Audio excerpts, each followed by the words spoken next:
In the ancient world, before the invention of satellites or radar, how did people know a storm was coming?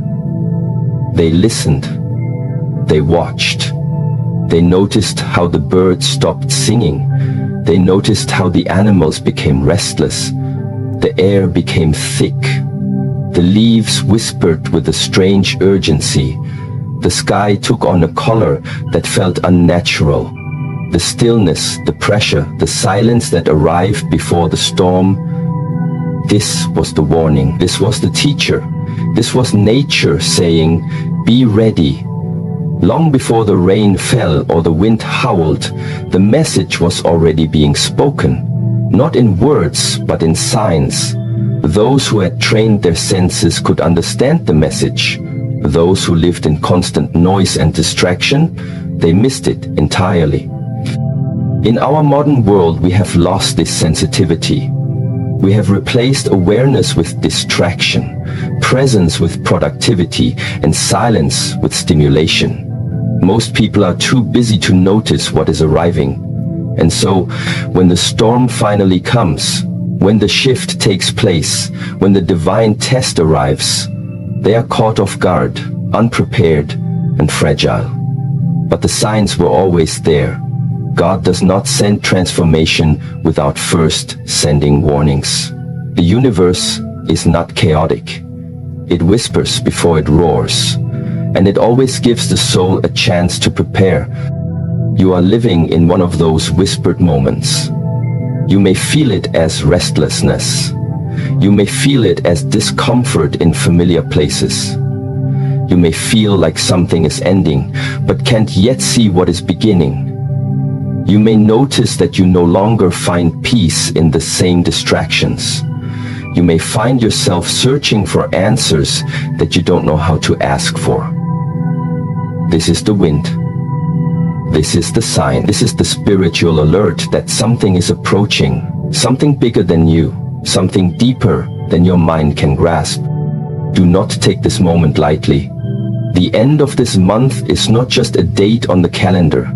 It is a crossing point, a spiritual threshold. What happens between now and then is not about external circumstances. It is about internal readiness. The outer events may seem ordinary, but the inner transformation that is being called for is extraordinary. Most people will look for signs in the sky. The wise look for signs in the self. If God says that something will happen before June is over, it is not a prediction to fear. It is an invitation to prepare. Not with anxiety, not with panic, but with awareness, clarity, and inner strength. This preparation cannot be bought. It cannot be borrowed. It cannot be faked. It is a preparation that must be lived moment by moment, breath by breath, choice by choice. Ask yourself, when change arrives, will I be centered or scattered? When uncertainty knocks, will I fall into fear or rise into discipline? When old things are removed from my life, will I cling in pain or release in trust? The answers to these questions are not given in the moment of the storm. They are revealed. And what is revealed is whatever you have been quietly building in the dark. This is why the wind is sacred, because it is the last kindness before the test. It is the final lesson before the examination. If you ignore the wind, you may survive the storm, but you will not grow from it. But if you respect the wind, listen to it, and prepare in silence, the storm becomes your ally, not your enemy. The energy that was meant to break you becomes the very energy that reveals your hidden strength. But understand this, preparation is not dramatic, it is not loud, it is not visible to most people. True preparation happens in the unseen world. It is the discipline to wait before the world does. It is the courage to sit in silence and examine your thoughts. It is the practice of letting go of what weakens you, even when it feels familiar. It is the clarity to guard your energy, even from those you love. It is the strength to say no to distraction, even when your ego craves validation. Many people will dismiss these things. They will say nothing's happening. June will pass like every other month. They will continue in their cycles, repeat their mistakes, and wonder why nothing changes. But the warrior on the path knows that when heaven speaks, you listen, not with your ears, but with your soul. The spiritual path is not about predicting events. It is about preparing for them, so that when they arrive, you meet them as a master, not a victim. The wind does not need to explain itself. It does not need to scream. It moves with quiet authority. It touches everything in its path. It shifts the atmosphere without apology. It enters rooms without knocking. And so too does transformation. So too does divine intervention. So too does the moment you have been warned about. You cannot control its arrival. You can only decide what version of yourself will greet it. Will it find you distracted? Will it find you anxious? Will it find you weak? Or will it find you grounded, calm, and immovable? This is the difference between the one who trains and the one who sleeps, between the one who listens and the one who dismisses, between the one who builds and the one who complains. The storm does not care about your excuses. It only reveals your truth. And the truth is this: every moment of this month was either building your strength or draining it. Every choice was either aligned with discipline or sabotaged by emotion. Every interaction was either a lesson or a leak. You are not a victim of what is coming. You are the architect of how you will experience it. This is what spiritual training is. It is not about avoiding pain. It is not about controlling outcomes. It is about sharpening your perception so finely that you feel the shift before others see it. You sense the pressure before it explodes. You respond with grace while others react in fear. You are the stillness in the center of the chaos. You are the fire that does not burn, the sword that does not rust, the tree that does not fall. But this level of presence cannot be faked. It cannot be rushed. It must be earned. It must be forged in the quiet hours when no one is watching, in the small sacrifices, in the unnoticed acts of courage, in the silent disciplines, in the forgiveness that frees you, in the thoughts you do not indulge, in the emotions you choose to master instead of obey. All of this is your training. All of this is your preparation. And now the wind has come. The whisper is growing louder. The pressure is increasing. The signs are everywhere, not in headlines, but in your own spirit.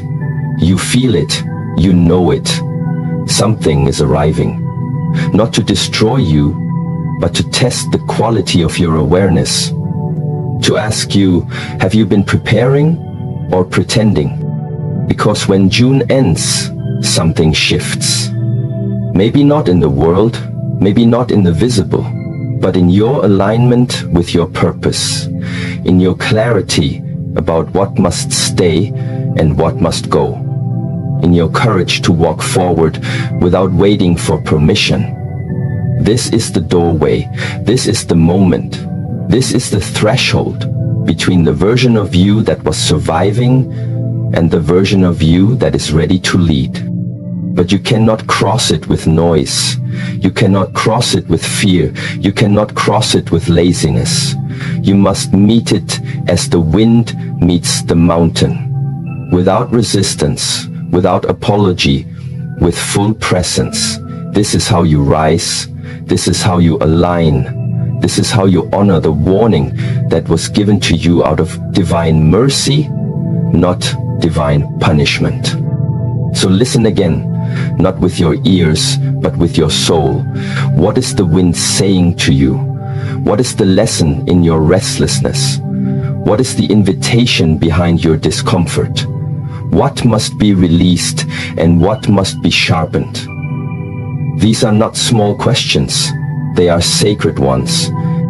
Because when the storm arrives, when the test appears, when the silence breaks into transformation, you will not have time to prepare, you will only have time to respond. And how you respond will be the echo of every choice you made in secret. So take these final days as a sacred gift, not because of what you fear might happen, but because of who you are being called to become. And remember, the wind always warns before the storm. The only question is, are you listening? When the winds shift, when silence thickens, and when the world seems to pause with a strange tension in the air, most people do not listen. They react. They interpret the stillness as unimportant. They confuse peace with safety, and they mistake delay for escape. But spiritual laws are not like human routines. What you do not respond to with discipline, you will face later with regret. That is the law. When a warning is given, when God allows a whisper to reach your spirit, it is not a moment to wait and wonder. It is a call to prepare. But preparation is a foreign concept to the undisciplined. The undisciplined crave comfort.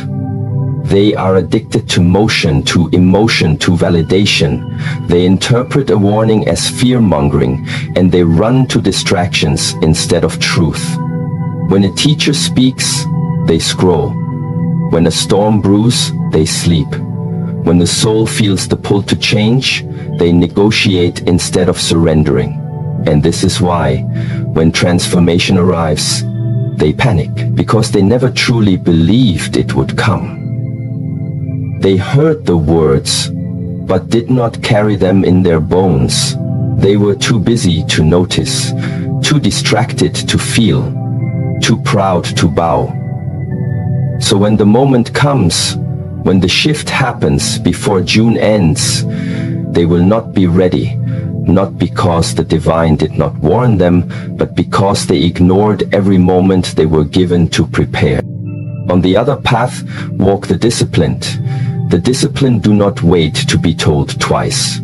The disciplined do not live according to emotions. The disciplined do not seek excitement. They seek alignment. The moment the whisper is heard, the disciplined adjust. When the body feels restlessness, they sit and listen. When a teaching resonates, they write it down, reflect, and embody it. When a lesson repeats itself, they stop blaming the world and start refining the self. This is not because they are better, it is because they have suffered. They have learned that the price of ignoring inner truth is far greater than the discomfort of preparation. So they move in silence. They remove what weakens them. They examine what they consume. They reduce noise and increase presence. They train their mind like a sword, sharp, still, and steady. When others ask, "What are you preparing for?" the disciplined answer, "For the moment that finds most people sleeping." This is the separation that will occur before June is over. Not a separation of people, but of readiness. The undisciplined will panic. The disciplined will prepare. Not because one is favored by God, but because one chose to listen. The path of the disciplined is not easy. It is filled with solitude. It is a quiet walk. While the world chases success, they chase stillness. While others seek validation, they seek truth. And while the undisciplined spend their time complaining about circumstances, the disciplined are shaping themselves into the kind of person who can endure any circumstance with grace. To prepare is not to be afraid. It is to respect time. It is to recognize that life is sacred and opportunities are fleeting. It is to understand that the way you do one thing is the way you do everything. So the disciplined prepare not only for the storm, they prepare for every sunrise, every meal, every word they speak. They prepare through intention. They prepare by living in alignment with their values, even when no one is watching, especially when no one is watching. If something is to occur before June is over, and if the divine has allowed you to feel that something is coming, then this is not a time to guess or delay. This is a time to eliminate what steals your energy. This is a time to ask hard questions. Who am I when no one is looking? Where is my attention flowing? What am I giving my time to? If a storm arrived today, would I fall apart or stand strong? The disciplined do not need answers from the sky. They do not demand signs. They already know that every breath is a chance to prepare, that every challenge is a disguised training ground, that every moment is sacred. The undisciplined, however, will wait for confirmation. They need external validation before they move. They need someone to tell them what to do. They need the storm to be visible before they react. But by then, it will be too late. Preparation is not something you do when the storm arrives. It is what you live by before the clouds gather. Once the storm begins, there is no more time to prepare, only time to act. And how you act is a reflection of how you have lived up until that moment. But you see, the great difference between people is not intelligence. It is not background. It is not knowledge. It is discipline. It is the ability to do what must be done before you are forced to do it. The undisciplined wait until consequences force them to change. The disciplined change because they understand the rhythm of life. They recognize when the energy shifts. They listen to their intuition. They train for what others pretend will never arrive. To live without discipline is to gamble with your future. It is to hope that luck will save you when preparation could have.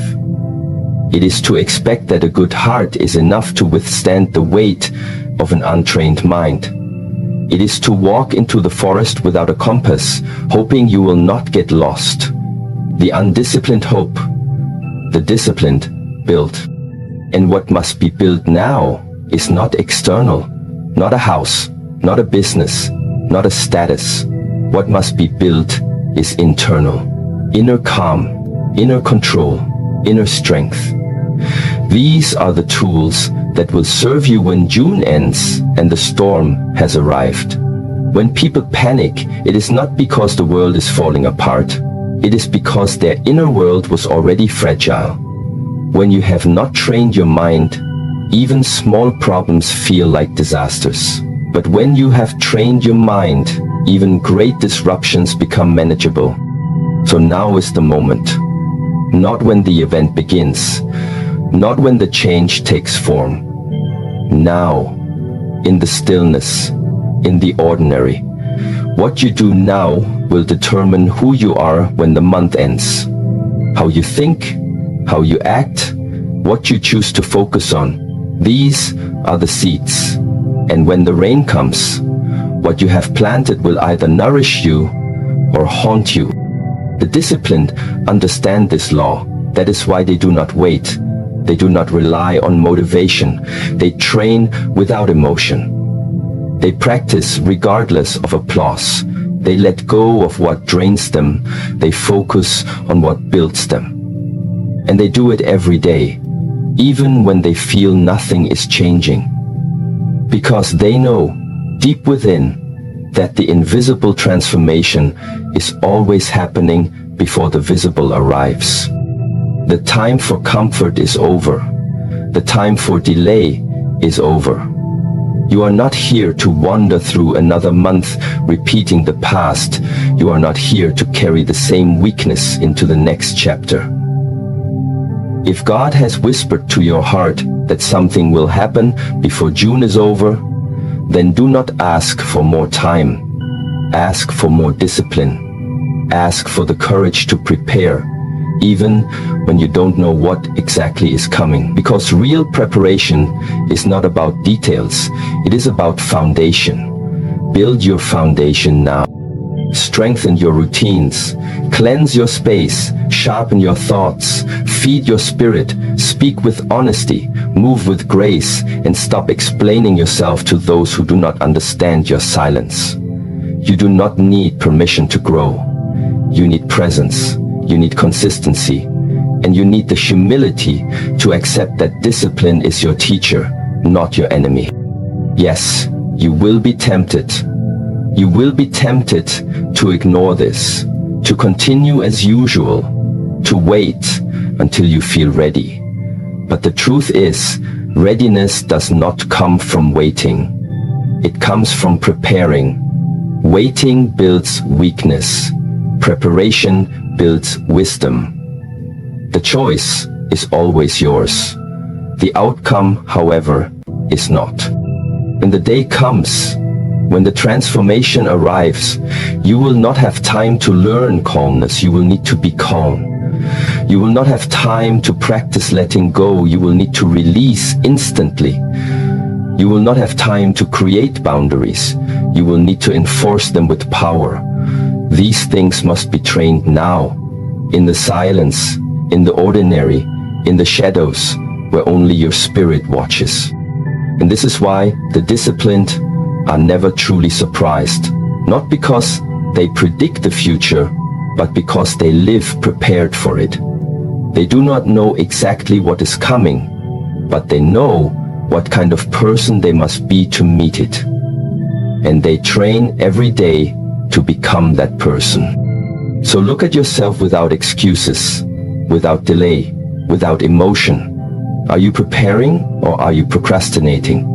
Are you walking the path or just talking about it? Are you hoping or are you training? Before June ends, something will shift. Maybe in your world, maybe in your mind, maybe in your spirit. But the result will not be random. It will reflect how you live these final days. The warning was given, the whisper has arrived, the wind is rising, and now the only question is, will you panic or will you prepare? There is a moment in every seeker's life when the path begins to narrow, not physically, but spiritually. At first the journey begins wide, many voices, many options, many companions walking beside you. There is excitement in the beginning. The teachings are fresh, the changes are dramatic, the progress is visible. You feel supported by others who are walking similar roads. But then something starts to happen. The deeper you go, the fewer people understand you. The more silent you become, the more isolated you feel. The further you progress, the more intense the inner demands become. This is the narrowing of the path. And it is not a punishment. It is a sacred sign. There is no wide gate to mastery, no crowded highway to spiritual awakening. The deeper truths are not found where everyone is looking. They are revealed in solitude, in discomfort, in uncertainty. The path narrows to protect what is sacred.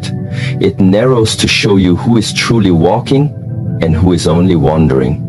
It narrows so that what is false can no longer walk with you. And when it narrows, the undisciplined turn back, but the courageous move forward. Before June is over, this narrowing will intensify. You may feel it already. Old habits suddenly feel unbearable. Old conversations drain your energy faster than ever. Certain people you once resonated with now feel foreign. Places that once gave you joy now make you restless. This is not something wrong. This is not an error. This is the echo of your growth. It is your spirit shedding the unnecessary. The soul preparing you for the threshold. The divine closing doors so you no longer hide in rooms that were too small for your destiny. But this narrowing is not comfortable. It requires courage. Courage to be misunderstood. Courage to be alone. Courage to let go of what once made you feel safe. The path will not always offer applause. It will not always provide company. It will not always be filled with signs that you are on the right track. Sometimes the silence is the sign. Sometimes the loneliness is the proof. Sometimes the absence of support is the exact pressure that builds your inner power. People often ask, how do I know I'm growing? The answer is not in how many people agree with you. It's not in how many followers you have or how much validation you receive. Growth shows up in how much you're willing to lose for truth. It shows up in how much silence you can sit in without reaching for a distraction. It shows up in how deeply you trust your path, even when the road is empty. And that is the essence of this moment. What is coming before the end of this month is not a grand announcement. It is not a visible explosion. It is a shift that only those walking the narrow path will fully feel. It is a moment that separates the talkers from the doers, the believers from the seekers, the spiritual tourists from the silent warriors. You do not need to fear it, but you must not ignore it, because once the path narrows, going back is not an option. What once fit in your life no longer belongs there. What once made sense now feels heavy. You cannot force the past into the present without suffering. To walk the narrowing path, you must become light. You must release the baggage of overthinking. You must surrender the masks you wore to please others. You must let go of the need to explain your decisions to those who don't see your vision. This is not about arrogance. This is about alignment. There is a voice inside you that is getting clearer, a direction that is calling you with more urgency. You cannot walk that way and carry everyone's expectations. You cannot climb the mountain and hold on to every opinion. And this is the test. Not everyone will understand your silence. Not everyone will applaud your discipline. Not everyone will accept your transformation. Some will try to pull you back to who you used to be, not because they are evil, but because your growth threatens their comfort. And this is where courage is required.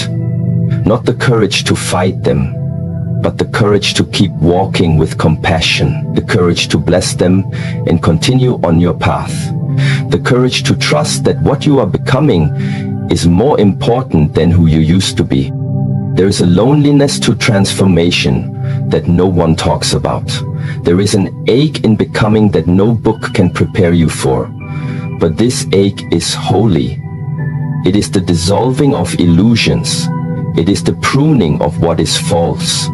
It is the refinement of your spirit.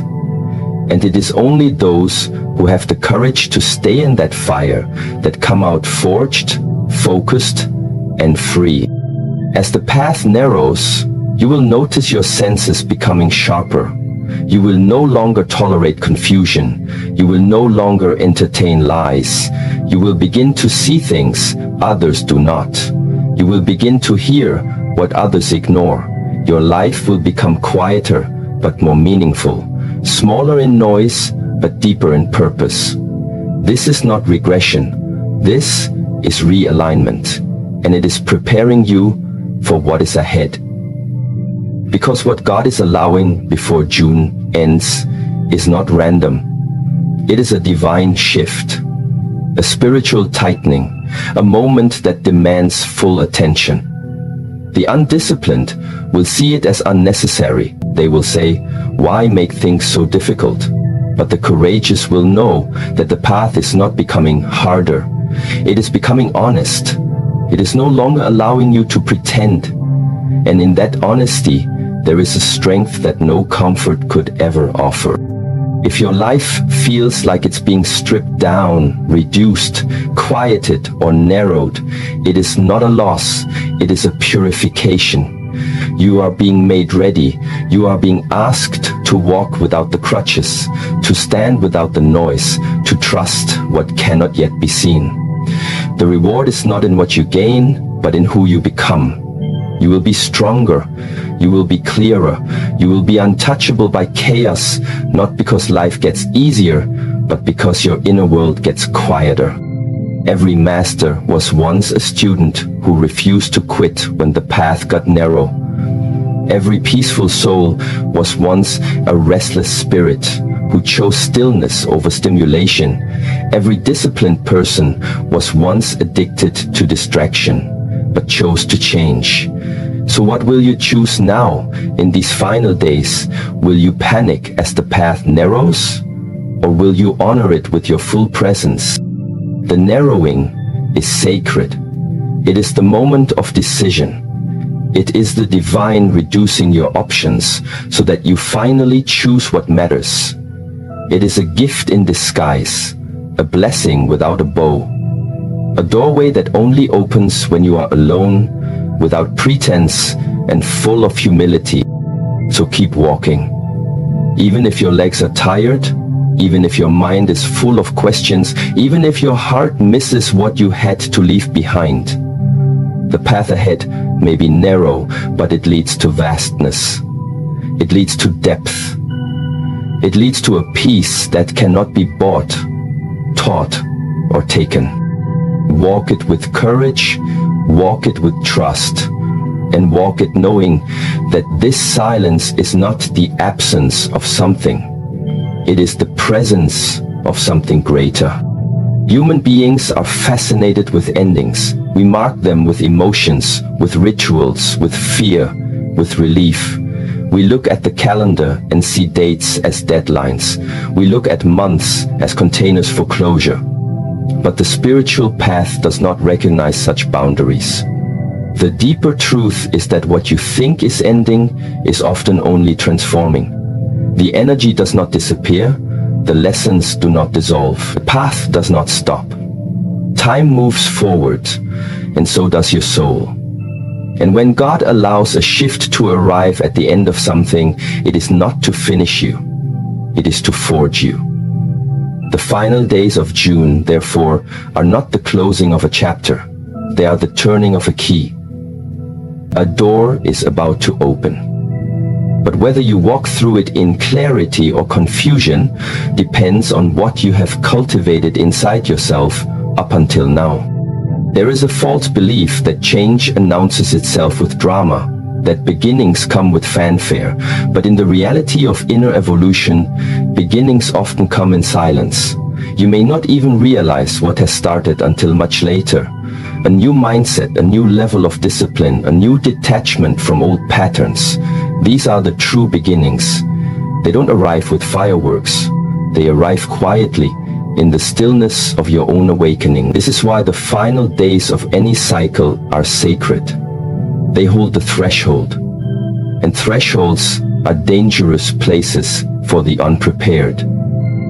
When people hear that something is coming before June ends, they expect something to end with it. But what is coming may not be an ending. It may be a challenge. It may be an opportunity that looks like a burden. It may be a test disguised as silence. It may be clarity disguised as loss. And those who are obsessed with closure will miss the opening. Those who are looking for completion will miss the invitation, because this moment is not about finishing something. It is about stepping into a deeper version of yourself. But stepping into something new requires letting go of what you carried through the old. The untrained mind resists this. It clings to the known. It holds on to the identity that was built in fear. It prefers familiar pain over unfamiliar growth. That is why transformation feels like death to the ego, because something must be surrendered. Something must be released. Something must be stripped away so that something stronger, something simpler, something more aligned can rise in its place. The disciplined know this. They do not fear the end of the month. They do not beg for more time. They recognize that the beginning they are entering will only serve them if they have prepared properly, and preparation in the final days looks like purification, not addition, but subtraction, not striving, but simplifying. This is not the time to take on more. This is the time to remove what no longer fits. Ideas, habits, even relationships that cannot survive in the higher frequency of your next phase must be released. Not with resentment, but with reverence. because they serve their purpose. They brought you here, but they cannot go with you beyond this point. Beginnings are costly. They require energy, focus, and space. You cannot carry old weight into a new season and expect lightness. You cannot drag unexamined wounds into sacred spaces and expect peace. The beginning that is coming for you before June ends is not just a shift in time. It is a shift in identity. You will be called to respond to things differently. You will be asked to show restraint where you once reacted. You will be required to take ownership of your thoughts. You will be placed in situations that force your clarity to become action. And if you have not trained for this, it will feel overwhelming. But if you have trained, if you have sat in silence, if you have studied your triggers, if you have been honest with your emotions, then what comes next will not crush you. It will reveal you. Because this is the moment when God does not just test your memory of wisdom, He tests your embodiment of it. Can you live what you claim to know? Can you act with integrity even when no one is watching? Can you remain calm when the environment becomes chaotic? Can you stay silent when your ego demands to be heard? This is the real exam, and it will not wait for you to be comfortable. Many people will assume that when June ends, something outside of them will shift. But for those who are walking this path with awareness, the real shift is inside. It is the realization that nothing around you can change until something within you becomes unshakable. You are not waiting for the world to adjust. You are training to meet the world with unmovable presence. The beginning that is arriving does not need your predictions. It needs your presence. It does not require your opinions. It requires your stillness. It does not care how much you know. It cares how well you move. With grace, with clarity, with the poise of someone who no longer reacts to everything they feel. This is the fruit of true discipline. To not be controlled by the mind, but to use it like a tool. To not be carried by emotion, but to guide it with awareness. To not be enslaved by time, but to master the moment. You see, many people talk about transformation, but they only desire the results, not the responsibility. They want peace without stillness, power without humility, growth without discomfort. But beginnings are forged in the fire of discomfort. And if you truly want what is on the other side of this transition, you must be willing to walk through that fire without turning back. The final days are asking you to prove something, not to the world but to yourself. They are asking you, did you learn the lesson or just memorize the words? They are asking you, are you living with intention or are you drifting again? They are asking you, can you honor this moment even if no one claps for you? Because this next phase is not about being seen, it is about being real. And realness on the spiritual path is rare. It is earned through humility, honesty, and relentless discipline. There is no more room for pretending, no more time for halfway healing, no more space for blaming. You are being asked to step into full responsibility. You are being asked to carry your own soul, to guard your energy like sacred flame, to speak only what you mean, to mean only what is true. This is the posture that opens the door. This is the key to the beginning you are being prepared for. And yes, it will come quietly. It may look like nothing has changed, but the changes will be revealed in how you respond to life, in how you hold your peace, in how you move through uncertainty without losing your center. The beginning is not loud. It is subtle. It is sacred. And only those who have cultivated stillness will recognize its arrival. So these final days, treat them with reverence. Treat them as sacred ground. Slow down, reflect, forgive, release, train, listen, Do not waste this window of preparation hoping for a sign. You are the sign. Your readiness is the signal. And once this threshold is crossed, the time for reflection ends. The time for action begins. You will either enter the next season as the version of yourself that was created by discipline, or you will drag forward the self that was shaped by delay. That is the choice. That is the separation. That is the point of this divine warning. And in that truth lies the gift. The beginning is not being forced upon you. It is being offered to you.